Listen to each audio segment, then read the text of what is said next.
DST, knocking out these health disparities. I'm vaccinated from COVID and HPV. I see my dentist and my doctor regularly. I get my pap smear and mammogram routinely. I take care of myself because I love me.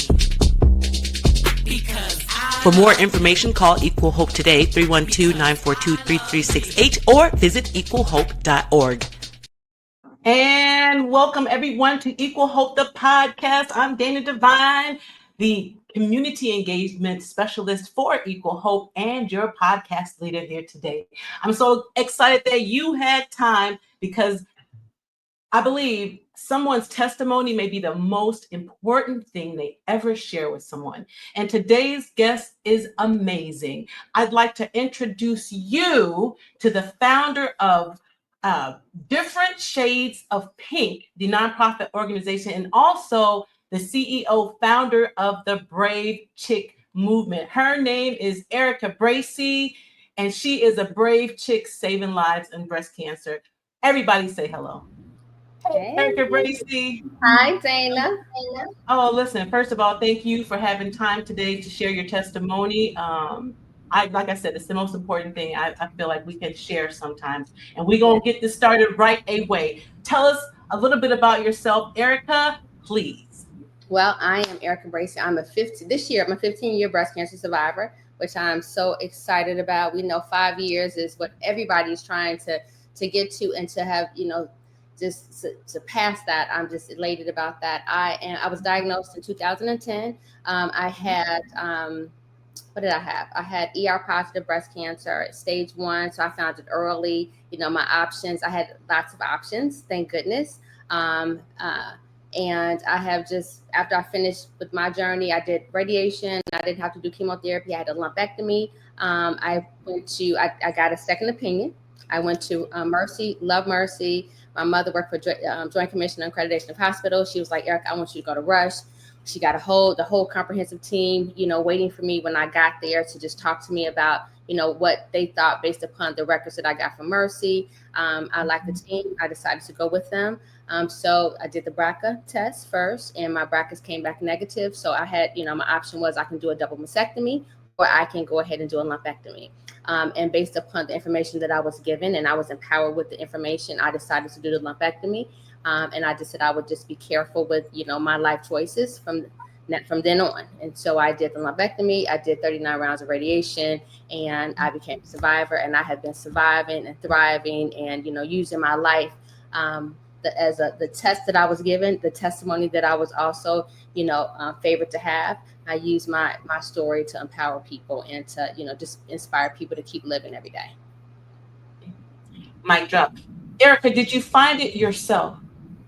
I did. I found it. I was at home. I had not been in 2003. I lost my fiance to renal cell carcinoma, and during that time, I just thought it was in my mind. It was so many things that you feeling in your body. And I felt something in my stomach, actually, and not the breast. And I was at home, just watching TV, and I found this mosquito had bit me, and I found a lump. I went to University of Chicago. Turned out to be a cyst, but they did an ultrasound to find out that it was a cyst. 7 years later, I was at home watching television. I had a bad cold. I was coughing. I had coughed up a mucus plug of blood. And I'm like, what is going on? So I was just sitting down about to type this, document, and something just told me to, touch my breast. I just felt right on the side of my breast, and I felt this little round, felt like a little pea, little rock, and I went and got it checked out. 7 days. I went to, to the doctor. They told me everything. I did a mammogram, seven slides. Everything is fine. Go home. Women have lumpy breasts. If you feel anything else, come back. But I remember I had an ultrasound 7 years prior. So I asked for ultrasound. They didn't think it was, needed, but they did it anyway. Did the ultrasound, and 7 days later after that, I was diagnosed with breast cancer. Heard you say something very important right in there. Everybody listening, she had to advocate for herself. Yeah. And a lot of times you have to do that, especially Black and brown women in the medical, right? Yes, absolutely. We definitely have to advocate for ourselves. And my journey, that was one part of my journey, but there's been several times that I've had to, just, stand up for me, doctors, and we love doctors, we love nurses, we love, the expertise. But, when you have had cancer yourself, you become an expert, what your body feels like, things that you've gone through and things that they should pay more attention to. So I just decided that I'm not going to be put in a category, put into a specific box, and based upon your scientific knowledge, she's still here. I'm like, nope, I'm a human being, and based upon what I'm telling you, I need you to do some further research, until I'm satisfied. And that's sometimes hard too, because you got to deal with insurance, you got to deal with so many different things. But I think it's ways around. When you are passionate about something, I've had some amazing doctors that have just listened and said, okay, I'm gonna let me do this because I believe what you're saying. So yeah, so you got to advocate for yourself. Mm-hmm. How did you connect with Equal Hope? Man, I was introduced to Equal Hope. Actually, I wasn't introduced to Equal Hope. I was on WGN some years ago, and Dr. Ansel was on, and this is when it was the Breast Cancer Task Force, and I was going to be on the next segment behind him. And I just heard this white man on there talking about, racial disparities in breast cancer, Black people, Black women. He talked about, he was talking about New York and per capita, how many people have breast cancer, all these things. And I'm like, wait a minute. And so I started to listen to him. So when he came off his segment, I was just like, my name is Erika Bracey. I want to have tea with you, a coffee, and I told him what I was doing. And he was like, oh, sure. So we ended up having coffee and tea, and he told me about the Breast Cancer Task Force. I had this event. He came to the event, and then him and I just had started talking. And I said, okay, cool. If I didn't really at that time, I knew about the task force. I didn't get too involved in the task force at the time. But I have sent people over there. And then when Equal Hope came about, you called me, and I think it was during COVID when they were going to do, Equal Hope with cervical cancer. I forgot what. Yeah, we changed names. Changed names. So he was like, Eric, I want you to come over. So I came to a meeting, and then I needed the services myself. I was referring people to the service, telling them, Donna Lynn was helping a lot of people, that I was sending that way. And then I found myself needing it myself because I had lost my insurance. And then I had insurance, but it was not accepted by anyone. And then none of the doctors that I was going to accept the insurance. And then I didn't have any insurance anymore. And so I found myself going, just trying to do it on my own. And I just called Donna Lynn one day. I said, you know what, let me call Equal Hope for me. And so I called, and she got right on it. The patient navigation services was great. She set up everything. Filled out the application. She set up everything. She asked me all the pertinent questions. And, I got a lot of questions. And, and so she answered all of my questions. What hospital do you want to go to? So it's not just you going to like the hospital on the corner, which is, that's what you got to go to. That's fine. It was like I said, I need to go to a teaching university, so I got to rush. Like, it was like, okay, where do you live? So based upon where you live, it was like, well, we can get you here. So I felt very confident in Equal Hope.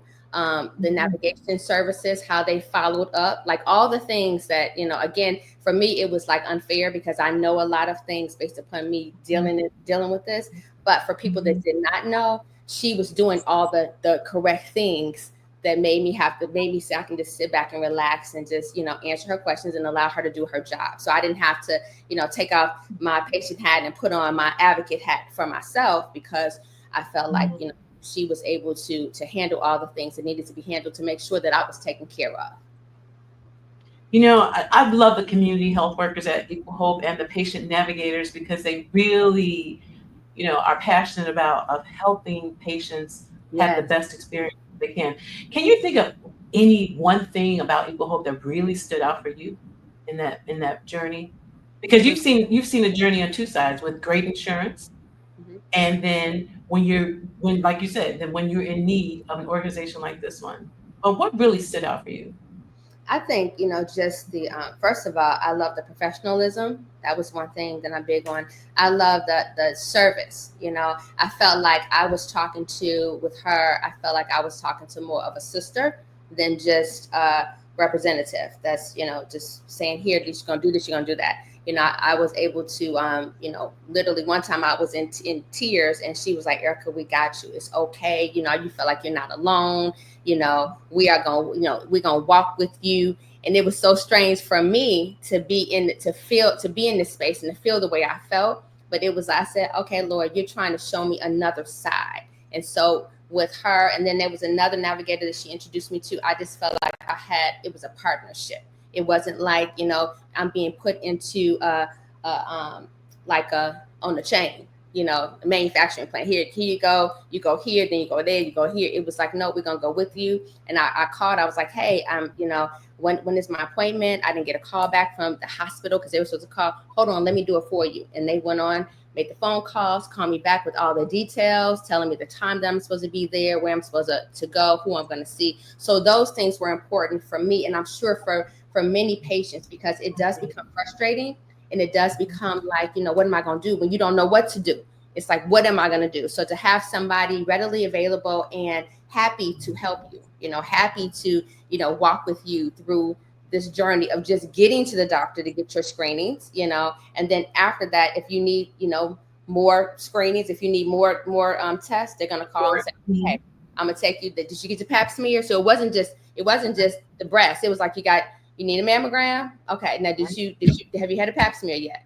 I'm like, yeah, I had that. Okay. Because they were going to do all that too. So that was one of the things that stood out to me, is that just the ease of navigation. I just felt like I was a person and not a number. And I felt like they felt that I deserved, to be treated equally and deserve quality care. Mm-hmm. So you felt seen and heard. Yes. Yes, very good, very good. And I encourage anyone listening and anyone watching that if you haven't been, for whatever reason, underinsured or unsure or whatever, make sure you give Equal Hope a call. They will help you right now. 312-942-3368. The number is flashing across the screen. Or you can visit equalhope.org. Then we have a Latina navigation team. So, we've eliminated all of your excuses. Have you referred anybody else to Equal Hope? Do you know anybody else who's come to this program? Oh, yeah. Oh, absolutely. Before I came, I referred 1, 2, 3, 4, 5, 7, maybe like 5 people to the program. And I followed up with them just so that I know, because there's so many organizations that say they're doing certain things, but the level of competency, is not where it should be. And then the people come and they call back and say, well, I still haven't heard anything. So I heard all rave reviews. One of my a young lady that I know, I sent her over there. She didn't have any health insurance. She got a mammogram. She got the pap smear. So she was excited, and she got to go to the hospital that she had been seen at previously. So she was really excited that she still had her same, she's at the same facility. But everybody had come back and they've been, quite happy. I'm glad to hear that. I'm just really glad to hear that. I'm glad you were able to share that. Now, share with us about different shades of pink. Different shades of pink. I started different shades of pink because when I was in treatment, I met a lot of men and women, because men have breast cancer too. A lot of men and women that were going through treatment. They didn't even know that I was in treatment. I mean, I'm talking to them about eating healthy. You should go do this. You should go do that. And they're looking at me like I am trying to keep the lights on. I'm trying to keep food on my table. So I'm like, man, one lady, she had insurance, but not enough insurance. And her son was incarcerated. So she's trying to help him out. So she was like, they want me to die because I don't have enough insurance to complete my treatment.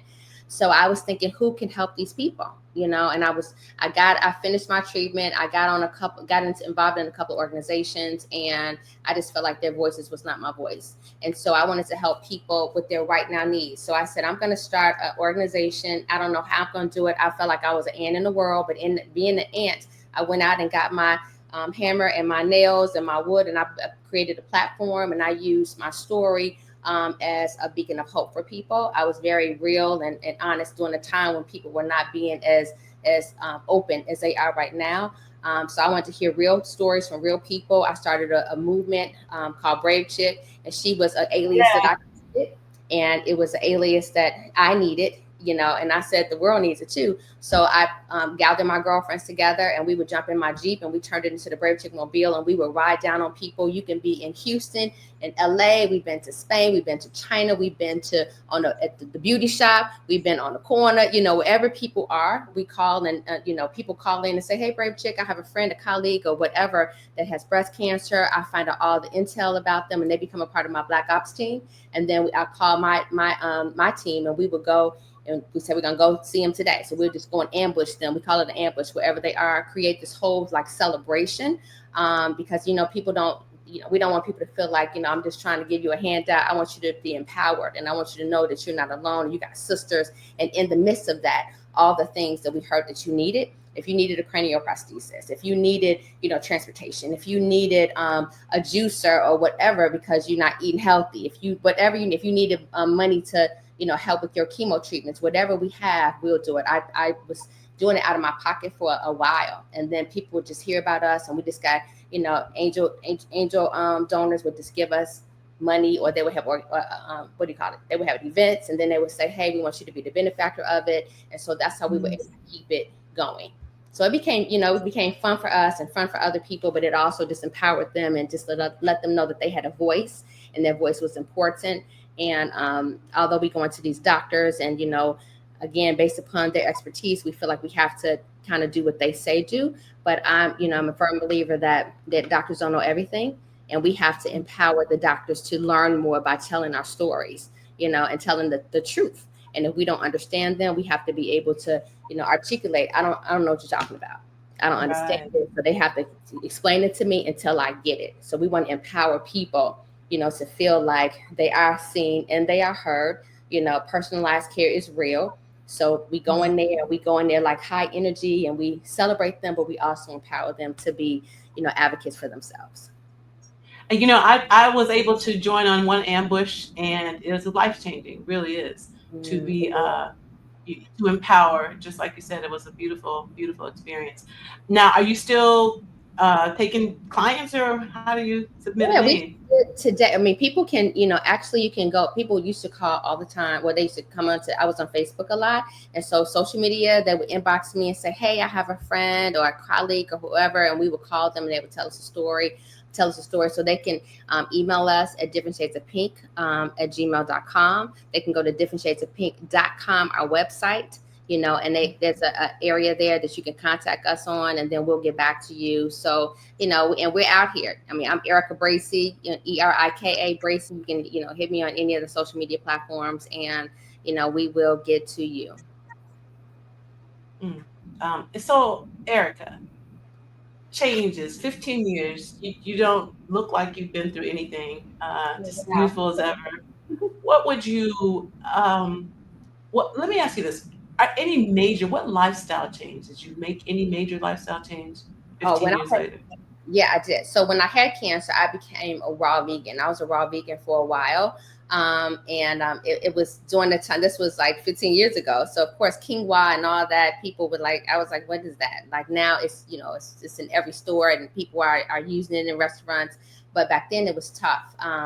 And so then I became a pescatarian. So I ate fish, and I still eat fish. I do now and then eat chicken. I try not to eat it, but if I'm going to eat it, it has to be worth it. But my lifestyle changes was, one, I had to learn how to control my stress. So people will say, like, I'm just like, okay, like my attitude is like, okay. And they think that I'm being nonchalant, but I'm learning how to just, be at peace with Erika. My diet, of course, is so important. With all the things that they're doing to our foods. I try to buy all organic, and even some of the organic, because it's being grown in the same fields that they're spraying pesticides and things on. But I try to eat as healthy as possible. And even if I want to eat something that I should not be eating, it has to definitely be worth it. But then I'm gonna to counter it and eat, something else healthy. I do cold pressed juices, lots of fruits and vegetables. I used to exercise. I need to exercise some more, but that's important as well. I need to get back into the gym. But just really, I think a lot of it is your mindset and how you think about yourself. And I always say, see yourself where you want to be, and make that your reality. So walk as though it is. And in that space, I'm like, I want to be healthy, So in order to be healthy, I have to start to live the life. And once you start doing it, it becomes easier. But you got to just start. Well, one step. And the first step is making sure you are healthy. The first Yeah. step is making sure, get your mammograms. Don't deny, verify. Don't, early detection saves lives. The first step, I love how you ended that. We're talking to Erika Bracey. We talk with Erika Bracey, founder of the Brave Chick Movement and Different Shades of Pink, and a breast cancer survivor. And she has turned her life into a mission. And she will share her testimony here today. I just want to thank you, Erika. Thank you. You touched somebody, period. Um, and that's that. You guys can check. You said Brave Chick at Gmail. Different shades of pink at gmail.com. Different shades of pink at Different gmail. shades of Gmail, because you may need to have a brave chick ambush for someone you love. Thank you so much, Erika Thank Bracey. you, God Dana. bless you. And